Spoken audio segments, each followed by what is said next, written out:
Body তো same, but কিভাবে বুঝবো কোনটা ভালো কোনটা খারাপ? এটা অনেকে বর্ষা, কি নিয়ে কনফিউজড? স্যার, দুটো বোর্ড আমার কাছে সেম লাগতেছে, বাট কোনটা ভালো কোনটা খারাপ আমি বুঝতেছি না। এই দুইটা বোর্ড দেখে সেম মনে হলেও কোনটা ভালো কোনটা খারাপ সেটা তুমি দেখে বুঝতে পারবা না।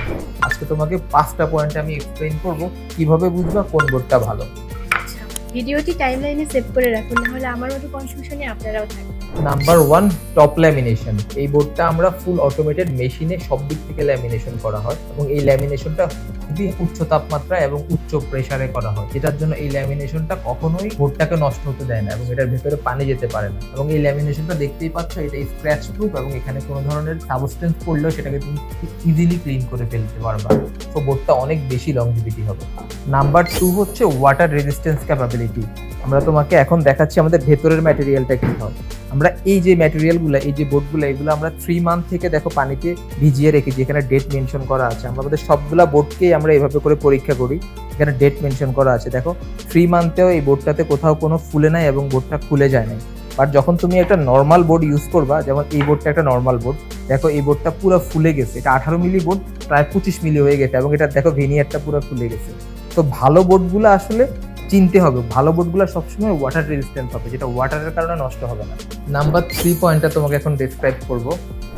এই বোর্ডগুলো দেখো এখানে কোনো স্মেল নেই, তুমি স্মেল নিয়ে দেখো কোনো স্মেল নাই। তো এই বোর্ডগুলো হচ্ছে কেমিক্যালি ট্রিটেড, এগুলাকে টার্মাইট প্রুফ এবং এখান থেকে কোনো ধরনের কেমিক্যাল রিয়েকশন বা কোনো ধরনের কেমিক্যাল নির্গত হয় না, যেটা আমাদের শ্বাসের জন্য বা আমাদের শরীরের জন্য ক্ষতিকর। আর এটা টার্মাইট প্রুফ হয়, কোনো ধরনের পোকামাকড় এই বোর্ডগুলোকে কোনো ক্ষতি করতে পারে। 4 number point, longevity, durability and screw holding capacity. Normally আমরা কনভেনশনাল ক্যাবিনেটে যেটা হয়, ক্যাবিনেটটাকে যখন এভাবে হ্যাং করে রাখা হয়, কিছুদিন পরে এটার স্ক্রু খুলে পড়ে যায়। বাট আমাদের এই ম্যাটেরিয়ালগুলো হাইলি কম্প্রেসড হয়, যেটা হয় স্ক্রু হোল্ডিং ক্যাপাসিটি অনেক বেশি। এটার সাথে যখন হ্যাং করা হয় তখন এটা অনেক লং টাইম সাস্টেন করে এবং এটা খুলে পড়ে না। এছাড়া আমরা যে হিঞ্জগুলো ইউজ করি, এগুলো ইম্পোর্টেড হিঞ্জ ইউজ করা, যেটা হয় এটা অনেক লং টাইম সাস্টেন করে। এক একটা হিঞ্জ প্রায় 40 থেকে 50,000 বার পর্যন্ত ইউজ করা যায়। এটা ভালো ব্র্যান্ডের ম্যাটেরিয়াল আর একটা নর্মাল ব্র্যান্ডের ম্যাটেরিয়ালের মধ্যে অনেক ডিফারেন্স ক্রিয়েট হয়। Number 5, premium finishing and luxury feel. এই ম্যাটেরিয়ালটা তুমি হাত দিয়ে টাচ করে দেখো, একটা প্রিমিয়াম ফিল পাচ্ছ। এই ক্যাবিনেটটাকে তুমি যখন রেডি করা হবে তখন এরকম একটা প্রিমিয়াম লুক আসবে এবং এই ক্লোজেটটা লাইটিং এবং সবকিছু মিলে খুব সুন্দর একটা প্রিমিয়ামনেস পাবা। আর যখন আমরা ডিফারেন্ট টাইপ অ্যাক্সেসরিজগুলোকে ইউজ করব তখন এই ক্লোজেটটা আরো বেশি সুন্দর হবে।